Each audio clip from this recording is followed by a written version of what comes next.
मुझे काम नहीं मिलना हमेशा इस बात की याद दिलाएगा कि इनकी जेब में चाहे जितने भी पैसे हैं, जिगर में दम नहीं है।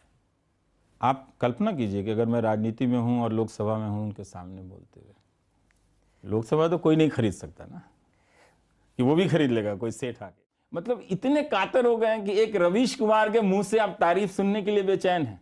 तो मेरी आलोचनाओं को तो स्वीकार कर लीजिए। शहर में ऐसा कातिल आ जाए तो लोग अपनी हत्या पे गीत गाने लग जाएं कि मेरा भी कत्ल किया जा रहा है, शहर में एक ऐसा कातिल आया है। नमस्कार। आज हमारे साथ हैं जाने माने पत्रकार रवीश कुमार, एक ऐसे पत्रकार जिन्हें लोगों का बहुत स्नेह मिला, लेकिन साथ ही साथ सोशल मीडिया पर बड़े स्तर पर वो ट्रोल भी हुए हैं। पिछले दिनों से वो चर्चा में हैं, जबकि उन्होंने 27 वर्षों से एनडीटीवी के साथ जो अपना संबंध था वो ख़त्म किया, इस्तीफ़ा दिया और 1 महीना लगभग अब उस इस्तीफ़े को हो रहा है। आज हम उनसे बातचीत करेंगे वो समय ये और जो 27 वर्षों का था और उसके बाद से इस्तीफ़े से अब तक का समय, और कई वो सवाल जो सोशल मीडिया पे लोग पूछ रहे हैं, शायद आपकी आलोचनाओं के सवाल भी होंगे और आपकी बात सुनने के लिए भी। रवीश जी, बहुत बहुत धन्यवाद हमारे स्टूडियो में आने के लिए। जैसा मैंने कहा, लगभग 1 महीने का समय हो रहा है। पिछले 1 महीने में अब जब आप अपने इस्तीफ़े के फैसले को देखते हैं, आज की तारीख में आप क्या कहेंगे उस इस्तीफ़े पर? वो बिल्कुल ही सही समय पर लिया गया सही फैसला था। उस फैसले को लेकर मुझे कोई अफसोस नहीं है। ज़रूर उसके कुछ भावनात्मक पहलू हैं, क्योंकि मैं जब वहाँ काम कर रहा था, बाकी लोग भी वहाँ काम कर रहे थे, लेकिन बाकी लोगों ने अपने व्यक्तिगत महत्वाकांक्षाओं की यात्राएं तय की। कोई चैनल चलाने के लिए चैनल से चला गया, कोई मैनेजिंग एडिटर नहीं बना तो सुपर मैनेजिंग एडिटर बनने के लिए चैनल से चला गया। लेकिन मैंने तो किसी को ज़्यादा पैसा मिला तो वो चला गया, लेकिन मैं टिका रहा वहाँ पे, और जो काम करने का एक माहौल मुझे मिल रहा था वहाँ पे, उसके लिए तो वो सब चीज़ें थी। बहुत सारी चीज़ें छोड़कर आप वहाँ पर थे। बहुत ही हालांकि 27 साल में ऐसा नहीं है कि सिर्फ अच्छे ही अनुभव हैं, बहुत बुरे अनुभव भी हैं। मगर एक दफ्तर में जब आप काम करते हैं ना, तो कई तरह के रिलेशंस और कई तरह के अनुभव आपके होते हैं। बहुत ख़राब अनुभव भी होते हैं तो लगता है कि ये शायद मेरी जगह नहीं है, लेकिन उसी जगह पे आपकी पूरी ज़िंदगी बन रही होती है। तो मेरे सारे ज़िंदगी के महत्वपूर्ण मोड़ जो हैं वो डॉक्टर प्रणय रॉय और राधिका रॉय की के एनडीटीवी से हैं, से जुड़ा हुआ है। अब तो वो किसी और का एनडीटीवी है। तो मैं ये चाहता था कि मैंने अगर जिसके सामने मैंने ज्वाइन किया था और जिनकी कंपनी में मैं रहा, किसी और की कंपनी में नहीं गया, बहुत सारे अवसरों का लाभ नहीं उठाया, मुझे बहुत पैसा मिल सकता था एनडीटीवी से बाहर जाकर, तो मैं ये चाहता था कि मैं उनके सामने इस्तीफ़ा देकर जाऊं।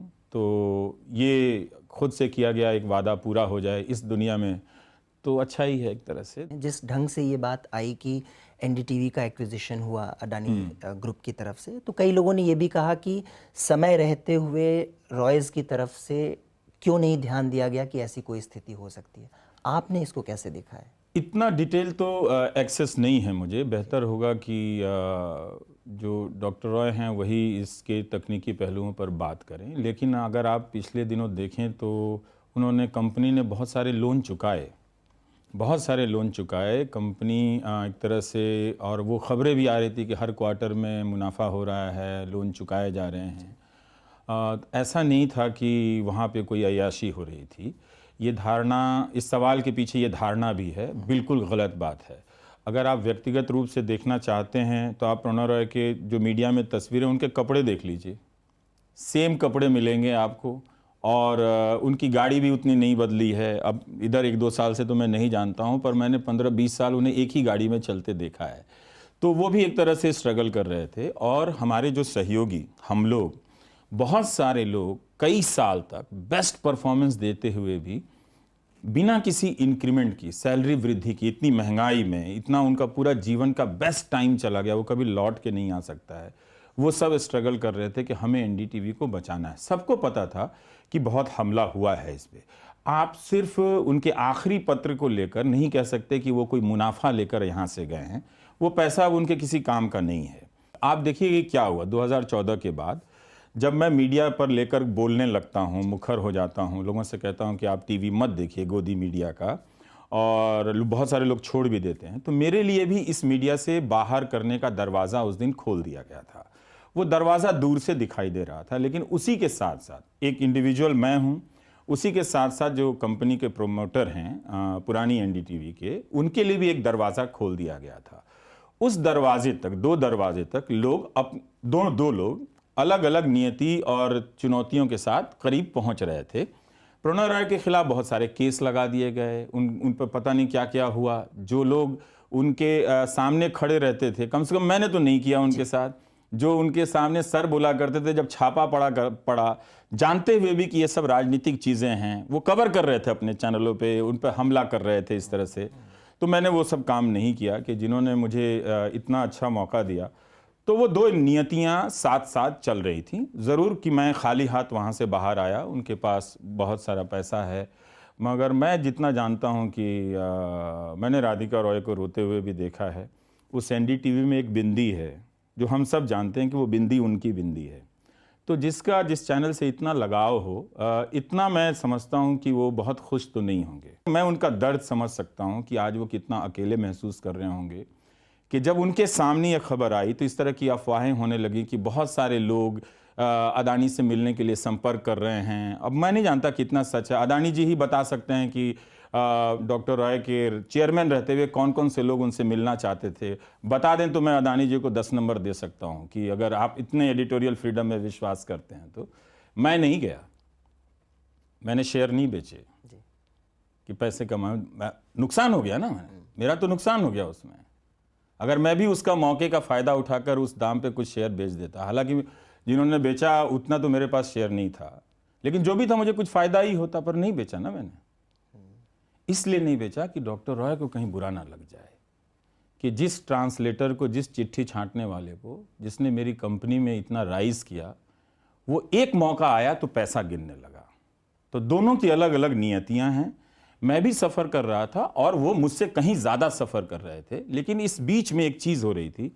कभी भी डॉक्टर प्रणय रॉय ने मुझे नहीं कहा, हालांकि उन एक कॉरपोरेट में बहुत सारे लोगों के अलग अलग अनुभव होंगे उनके साथ। मेरा जो अनुभव है, मैं झूठ में भी नहीं बोल सकता कि डॉक्टर रॉय ने मुझे ये स्टोरी करने से रोका था। यही बात हुई मुकेश जी की कुछ लोगों, जब करण थापर ने मुझसे पूछा तो मैं रॉ में बोल गया कि हाँ, मुझे भी निशाना बनाने के लिए किया गया है। मैं उसको और तरीके, बात मैंने गलत नहीं की, लेकिन मैं चूंकि शायद मैं गुस्से में बोल रहा था तो लोगों को लगा कि हाँ, मैं यही मैं जानना चाह रहा था, क्योंकि आपने जो 2 इंटरव्यू बोला, उसके बाद एक चीज़ जो मैंने बार बार सोशल मीडिया पे देखी, वो ये देखी कि रवीश जी क्या अपने आप को एनडीटीवी ब्रांड से बड़ा समझ रहे हैं कि उनको सिर्फ निशाना बनाने के लिए ये किया गया होगा, जबकि उन्हें जो आज़ादियाँ मिली वो ब्रांड में रहते हुए उस ब्रांड ने दी वो आज़ादियाँ। देखिए, वो अहंकार की तो बात नहीं है ना। एक इंटरव्यू में अगर मैं गुस्से में बोल रहा हूँ तो उससे आप तय नहीं कर सकते कि कोई अहंकार की बात है। मैं क्या समझ रहा हूँ उसका इम्पोर्टेंस, महत्व नहीं है, लेकिन जो भी महत्वपूर्ण कारण होंगे उस कंपनी को ख़रीदने की, अधिग्रहण करने की, अभी तक तो ऐसा कोई तथ्य नहीं आया कि खुद गए हों, बाज़ार में घूम रहे हों कि हमें ये कंपनी बेचनी है, ऐसा तो नहीं आया उन्होंने। तो वो जो फोर्स एक तरह से अधिग्रहण था, उनके पास क्या रास्ता था? उनके पास तो कोई रास्ता नहीं था। लेकिन आप मुझसे पूछ रहे थे तो मैं अपनी कहानी बताऊंगा ना। डॉक्टर रॉय अपनी कहानी बताएंगे कि उन्हें किस तरह से ईडी में बिठाया गया, किस तरह से केस बनाया गया, 10 साल में कुछ भी नहीं हुआ, और वो आदमी खरीदने आता है जो अखबारों में, रिपोर्ट में, एनालिसिस में मैं देख रहा हूँ कि जिन्हें करीब समझा जाता है सरकार का। और खासकर वो तस्वीर भी है जहाज़ में जिसमें मिस्टर अदानी बैठे हुए हैं और प्रधानमंत्री बनने वाले नरेंद्र मोदी भी बैठे हुए हैं, तो वो तस्वीर भी काफ़ी है इस तरह की धारणाओं को बनाने के लिए। तो वो बात थी, पर आप मुझसे पूछ रहे थे तो मैं यही बात कह रहा था कि जब वो कह रहे हैं कि सरकार की आलोचना आप कर सकते हैं, लेकिन सरकार हर दिन अच्छा काम करती है, उसकी तारीफ़ करने का गट्स भी है, तो मैं कहना ये चाह रहा था कि मैंने ये सोचा कि ये मुझे भी एडिटोरियल निर्देश है एक तरह से।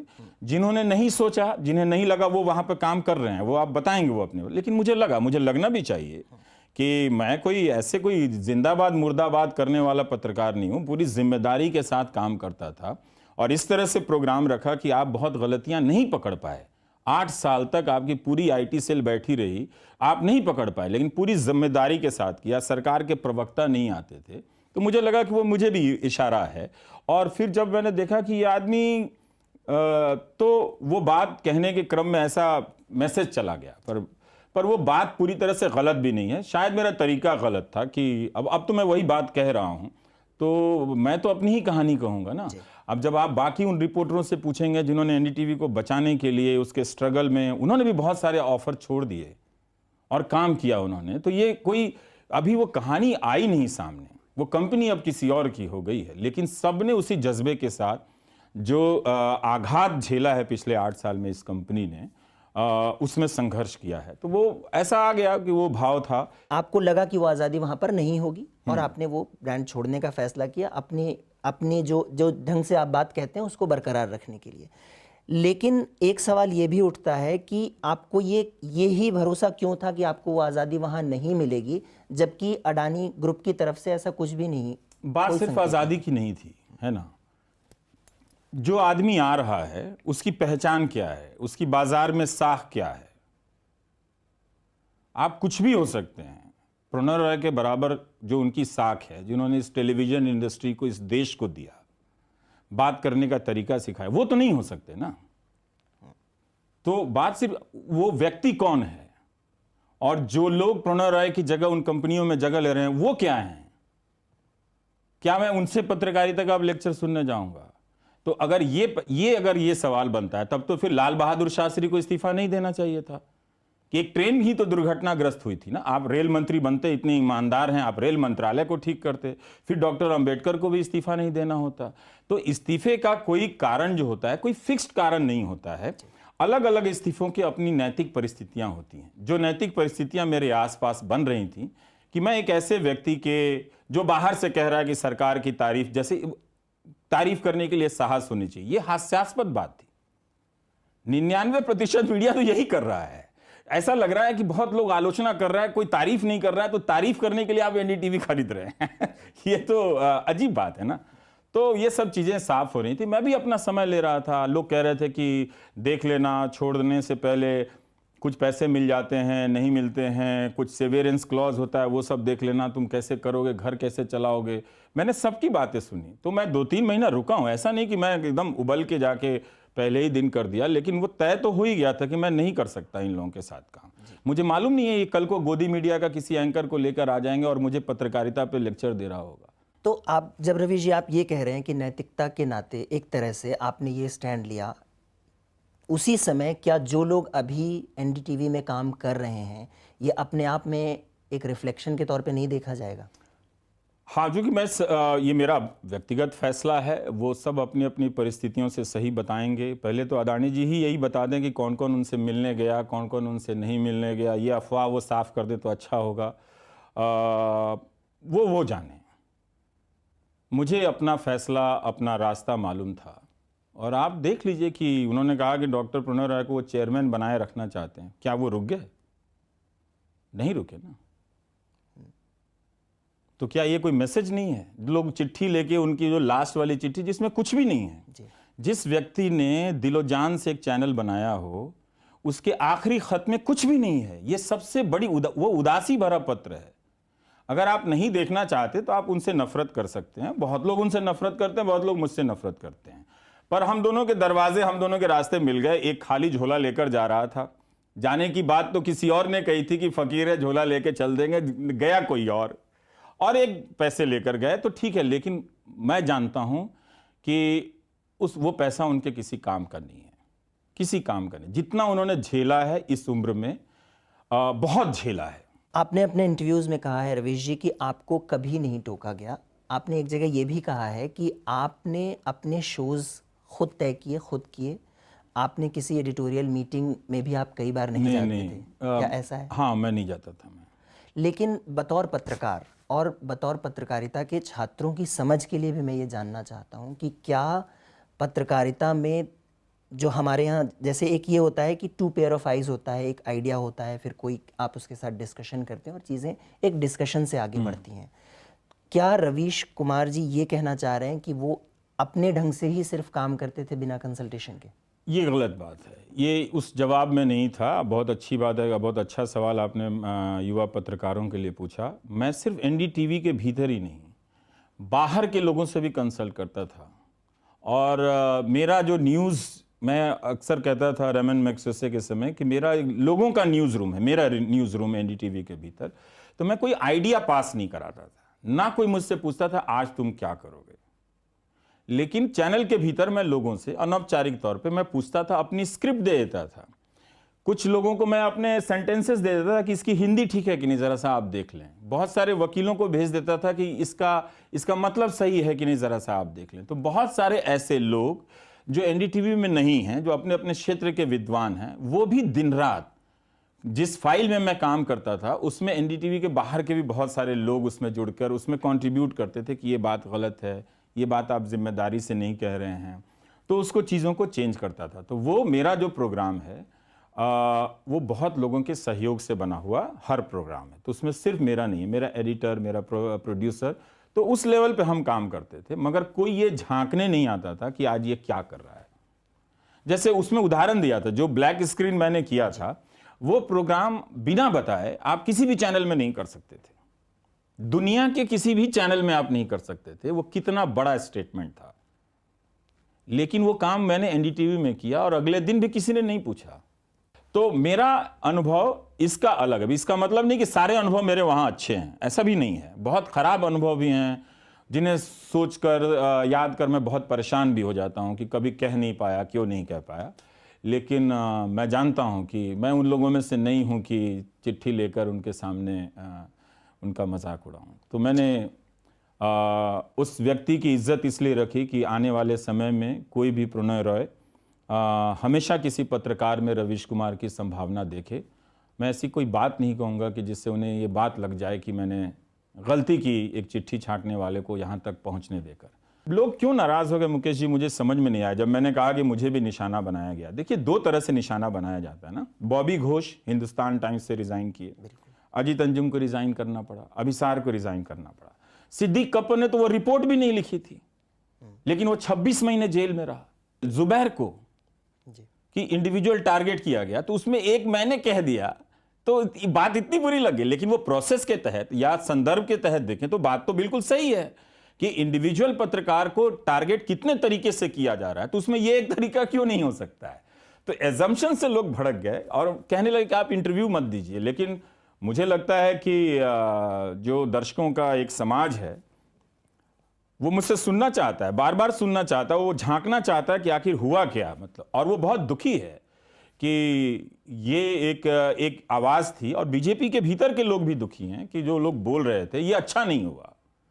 तो वो ये बात समझते हैं। तो ये मेरे लिए भी ये बहुत अच्छी बात है कि बहुत सारे उनके सपोर्टर ने लिखा, हम आपको पसंद नहीं करते हैं लेकिन आपका बोलते रहना अच्छा था। तो ठीक है। इसमें आप एक छवि की बात करें, अगर एक परसेप्शन की बात रवीश जी करते हैं, परसेप्शन यही है कि रवीश कुमार जी सरकार के खिलाफ मुखर रूप से बोलते चले आए हैं।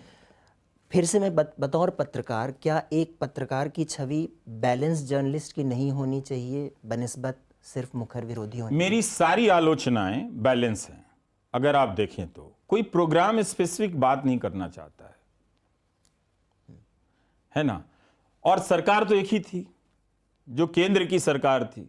अब उसको बैलेंस करने के लिए मैं भारत के 28 राज्यों में मैं घूमूं और वहां की खबरें करूं, तो ये तो जाती है ना कि एक पत्रकार से आप उम्मीद कर रहे हैं कि हर वो खबर वही कर दे ताकि वो अपने आप को बैलेंस साबित करे। बल्कि ये देखना चाहिए कि जो शो मैंने किया है, क्या मैंने वो बात पत्रकारिता के उसूलों से आगे जाकर की है। जिस तरह से मीडिया गोदी मीडिया में बदला है, टीवी पे रहते हुए अगर मैं नहीं कहता तो कौन कहता। तो मेरे विरोध का स्वर जो था वो सवाल का स्वर था, वो विरोध का नहीं था। मैंने कभी नहीं कहा कि इनको वोट मत दीजिएगा, किसी से नहीं। जब नौकरी सीरीज मैंने की थी तो जो लड़के मुझसे मिलने आए थे उन्होंने कहा कि वो मुझसे नफरत करते हैं और वो प्रधानमंत्री के आजीवन सपोर्टर रहेंगे। मैंने कहा मुझसे फिर क्यों कह रहे हो? मैंने कहा आप ही कर सकते हैं क्योंकि बाकी लोग नहीं कर रहा है। तो जो उस नौकरी सीरीज से जिन लोगों को अपॉइंटमेंट लेटर मिला वो आज भी उन्हीं के सपोर्टर हैं। तो मैं तो उनका काम कर रहा था ना जी। तो ये पत्रकार का काम था। तो नौकरी सीरीज करना नरेंद्र मोदी का विरोध नहीं है। अगर आप कोरोना में लेकर झूठ बोल रहे हैं और वो बता देना, उनका विरोध नहीं है। ऐसी कोई आवाज मैंने इस तरह से नाजायज तरीके से नहीं उठाई। जब इस देश के किसानों को गोदी मीडिया ने आतंकवादी कह दिया तो उसके खिलाफ बोलने के लिए कौन सा ऐसा तराजू था मेरे पास जो मैं बैलेंस करता? वो तो बात ही गलत थी ना। हमारे देश के किसान आतंकवादी नहीं है। मैं कहां से एक दूसरा बटखरा लाता कि इसमें तौल के बताता कि कुछ किसान आतंकवादी हैं, कुछ किसान आतंकवादी नहीं है? क्या मैं ऐसा कर सकता था? मैं तो नहीं कर सकता था। तो इसलिए लोगों को लग जाता है कि ये कोई विरोधी है, पर ये विरोधी नहीं है। पर विरोध में एक ये तो बात सही है कि आपने वो मुद्दे उठाए, लेकिन जो लोग ये भी कहते हैं कि आपको इस सरकार का किया हुआ कोई भी काम अच्छा नहीं दिखा। इस सरकार ने जो हजारों करोड़ रुपए के विज्ञापन खर्च किए, वो किस लिए खर्च किए? किस लिए खर्च किए? आज के दिन में अगर आप ये झूठ बोल रहे हैं कि युद्ध रुकवा दिया प्रधानमंत्री ने, और विदेश मंत्रालय का प्रवक्ता कह रहा है कि ऐसी बातें मजाक की बातें होती हैं, हम मजाक में भी नहीं कहते, शायद ऐसे कुछ उनके वाक्य थे, मुझे क्या करना चाहिए? मुझे वो स्टोरी करनी चाहिए या सरकार ने 1 किलोमीटर सड़क बनाई थी वो करनी चाहिए? आप मुझे बता दीजिए। मेरा अपना फैसला है कि ये झूठ बोला गया है, ये पहले करना चाहिए। और जो बड़ी कीमत, जो बड़ा नुकसान हो रहा है, आप ये नहीं कह सकते कि 500 किलोमीटर सड़क बनाकर, 2 एयरपोर्ट बनाकर, 2 रेलवे स्टेशन अच्छा बनाकर आप पूरी संस्थाओं को तबाह कर दीजिए और कहिए कि सरकार ने ये अच्छा काम किया है। कम से कम मैं इस तरह की पत्रकारिता का समर्थक नहीं हूं। जो बड़े सवाल, और वो सवाल सिर्फ मेरे प्रोग्राम से नहीं उभरे हैं, आप सुप्रीम कोर्ट को देखिए। सुप्रीम कोर्ट के भीतर से आवाज आ रही है कि जज बेल नहीं दे रहे नीचे के लोग। सिद्दीक कप्पन को इतने साल, भीमा कोरेगांव केस में क्या हुआ, कितने लोग रहे वहां पे? आज वो वॉशिंगटन पोस्ट रिपोर्ट कर रहा है आर्सेनल के जांच को लेकर कि स्टैन स्वामी के लैपटॉप में या डेस्कटॉप में जो भी एक मटेरियल प्लांट कर दिया गया, ये बाकी मीडिया क्यों नहीं करता है? तो बाकी तो नहीं कर, बाकी तो तारीफ में ही लगे हुए हैं। तो इतना सारा मीडिया, हजारों करोड़ का विज्ञापन, तो उसमें बताना चाहिए कि उस उतने विज्ञापनों में किस किस चैनल को दिया गया है जो राज्यसभा में पूछा गया, और किस किस चैनल को नहीं दिया गया है। तो इससे भी पता चल जाएगा किस किस अखबार को नहीं दिया गया, किस किस अखबार को कोरोना की रिपोर्टिंग के बाद से ऐड कम हो गया है। वो सब देखिए तो आपको पता चलेगा कि दिन भर तो पूरा मंत्री से लेकर सब पूरा अमला जमला लगा हुआ है। मतलब इतने कातर हो गए हैं कि एक रवीश कुमार के मुंह से आप तारीफ सुनने के लिए बेचैन हैं। तो मेरी आलोचनाओं को तो स्वीकार कर लीजिए। आपने तो मेरे शो में प्रवक्ता नहीं भेजे, मंत्री नहीं भेजे जी। आपने मेरा किया बहिष्कार, और आप मुझसे तारीफ के तलबगार हैं। वाह, शहर में ऐसा कातिल आ जाए तो लोग अपनी हत्या पे गीत गाने लग जाएं कि मेरा भी कत्ल किया जा रहा है, शहर में एक ऐसा कातिल आया है ना? पर जिस तरह से आपकी आवाज़ एक तरह से यही मान के चलें अगर कि सवाल उठाती रही सरकार के खिलाफ, तो क्या रवीश जी किसी ऑपोजिशन पार्टी ने, पॉलिटिकल पार्टी ने आपको कभी रीच आउट किया ये कहते हुए कि आपको राजनीति में आ जाना चाहिए? नहीं, ऐसा नहीं। दोस्त और इस तरह के शुभ चिंतक जो हैं वो कहते रहते हैं कि राजनीति में आना चाहिए, बहुत सारे लोगों की चाहत है, पर कहते रहते हैं लोग कि आपको आना चाहिए राजनीति में। लेकिन मैं ये सोचता हूँ कि आप कल्पना कीजिए कि अगर मैं राजनीति में हूँ और लोकसभा में हूँ उनके सामने बोलते हुए, लोकसभा तो कोई नहीं खरीद सकता ना, कि वो भी खरीद लेगा कोई सेठ आके, नहीं, वो तो नहीं खरीद सकता। लेकिन बात यह है कि काम वो करना चाहिए जो आपके सपने में आए। तो मुझे अभी भी मेरे सपने में टीवी आता है, तो मुझे लगता है कि ऐसे एडिट करना चाहिए, आपका स्टूडियो का रंग कितना सुंदर है, लाइटिंग कितनी अच्छी है। तो ये सब मेरे सपने के हिस्से हैं। जिस दिन ये सपना बदल जाएगा उस दिन मैं बदल जाऊंगा। और अब तो मैं संस्थागत पेशे में नहीं हूं, इस पेशे ने मुझे बाहर कर दिया। तो मुझे पत्रकारिता के पेशे ने बाहर कर दिया है। तभी तो किसी अखबार ने नहीं कहा कि आप हमारे यहाँ कॉलम लिखिए, वो जो बड़े अखबार होते हैं। किसी चैनल ने नहीं कहा कि आप हमारे यहाँ आइए। तो सबको पता है कि ये कौन है। किसी चैनल ने नहीं कहा कि किसी चैनल, इतना कमजोर ये देश हो जाएगा। मुझे काम नहीं मिलना हमेशा इस बात की याद दिलाएगा कि इनकी जेब में चाहे जितने भी पैसे हैं, जिगर में दम नहीं है। तो वो अपने नोट गिने। तो मैंने यही कह दिया ना करण थापर के इंटरव्यू में कि जेब में नोट तुम रखो, जिगर में दम हम रखते हैं।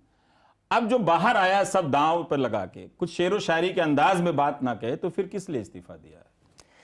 एक चीज़ और रवीश जी, जब आपने इस्तीफ़ा दिया, और शायद इसकी चर्चा थोड़ी बहुत पिछले दिनों हुई भी है, मैं देख रहा था कि एनडीटीवी की ही पूर्व पत्रकार बरखा दत्त ने एक ट्वीट किया उन्होंने लिखा, I am confused, when Mukesh Ambani owned 30% of NDTV it was free, and when Gautam Adani purchases that 30% it's obituary time, pray how. मुझे लगता है कि देखिए, मैंने एक बात कही थी, है ना, कि मैं खुंदक में कोई बात नहीं कहना चाहता।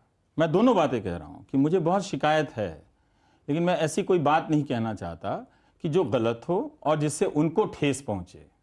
उन्हें शायद चक्कर आया, जो भी हुआ होगा उनको। मैंने देखा कि कमरे के बगल में डॉक्टर प्रणय रॉय उनके तलवे रगड़ रहे थे उनको ठीक करने के लिए। ये मेरी आंख से देखा, मैंने अपनी आंखों से देखा है। तो जब वो मुकेश अंबानी को वो बता सकती हैं कि तब तो वहां पर वो मैनेजिंग एडिटर थी, कि क्या होता था, वो क्यों नहीं बताती हैं? दोनों में बहुत अंतर है।